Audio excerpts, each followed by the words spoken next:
Good morning. Are you Ephraim Dinkin? Yes, ma'am. And this is cause number 19-32080. And Mr. Dinkin was previously in court, entered pleas of true, and a motion to adjudicate pled true to counts 1 through 5. And the agreement was for a cap of 10 years. I've received the updated report from probation. Have you both had an opportunity to review that report? They have to. Any additions or corrections? All No, not from the state. right, then you may proceed, Mr. Lewis. Judge, as far as this situation, Mr. Dinkin, with Mr. Dinkins, we know it's a big ask. He is asking that the court consider keeping him on probation, maybe amending his conditions. Well, first of all, I can't continue him Okay, because his probation expired in 2024. So the only option would be to revoke him, sentence him to time on a straight probation. That's the only option other than regular time. well, let me rephrase that, Judge. Okay. We'll understand that, okay, even if he is the conviction, he does take the conviction and he goes to a straight probation. What Mr. Dinkins is asking for is the opportunity to get the help through probation that's available to him. He know he is messed up, and there's times that he hasn't in the past taken taking those opportunities that was available to him.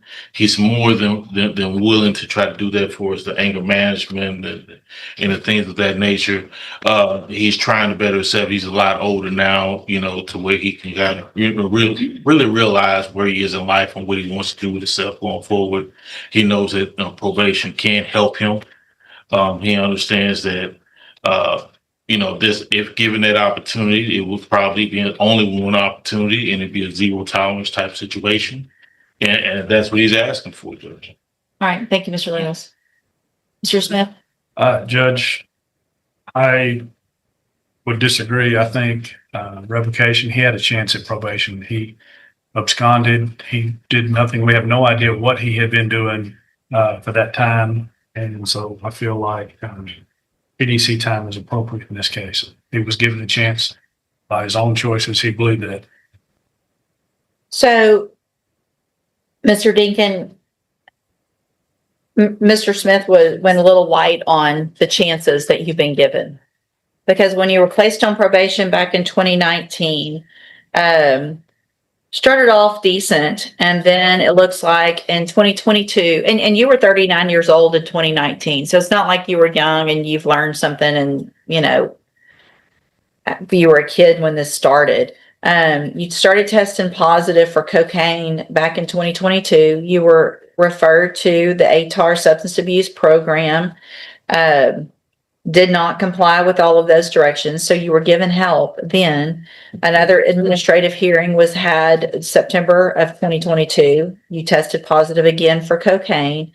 Even though you had previously been given that opportunity to go through the ATAR program, you had made no effort to enroll in it. So the judge is basically saying, we already gave you every program, every treatment, every second chance possible. At some point, the court stops offering help and starts handing out prison time. Number one, there aren't any other things to do.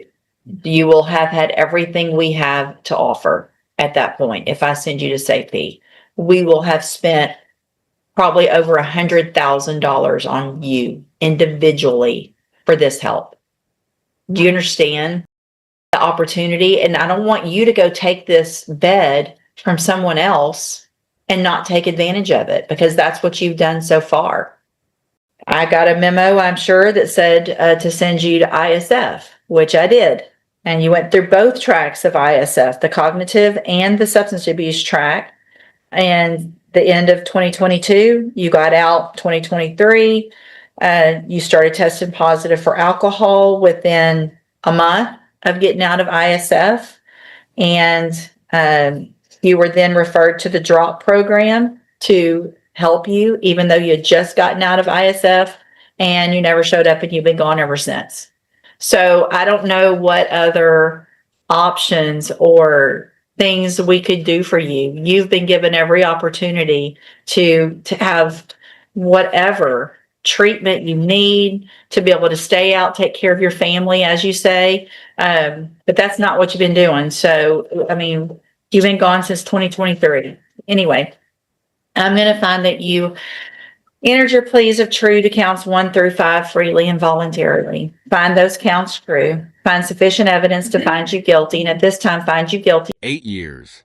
Even after a plea agreement capped the sentence at 10, the judge still came down hard because probation violations kept stacking up. Of aggravated assault with a deadly weapon to a family member, sentence you to a term of 8 years in the institutional division of the Texas Department of Corrections. You will receive credit on that sentence for any time that you've been in custody that the law gives you the right to receive. There will be an affirmative finding of a deadly weapon. I'm going to hand you the trial court certification that shows this was an agreement that I followed, and so you've waived your right to appeal. I also handed you a written admonishment regarding your ineligibility